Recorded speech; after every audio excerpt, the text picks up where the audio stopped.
saan ka masaya, hindi na ko hahadlan.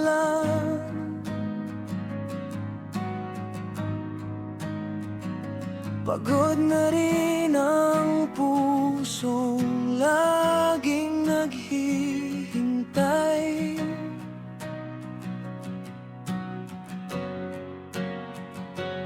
Bawat babalik ako, naging hungkag na pangako,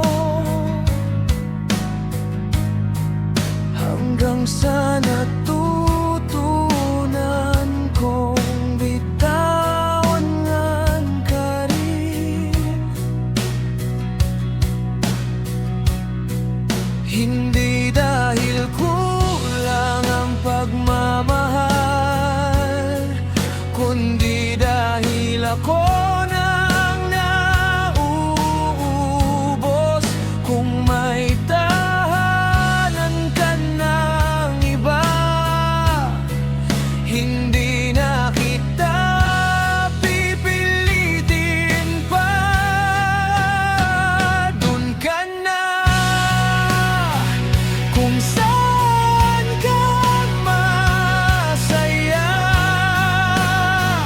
dun sa yakap na pinili mo kaysa sa akin.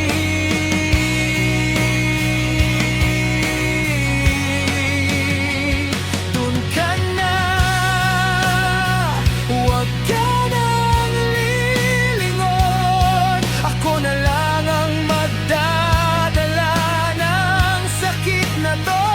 Kung hindi ako ang dulo ng puso mo, sige lang, dun ka na. Marami akong gustong sabihin, pero pinili kong manahimik na lang. Mas mabuting ako ang masaktan, kaysa pilitin kang manatili sa piling ko. Baka balang araw, kapag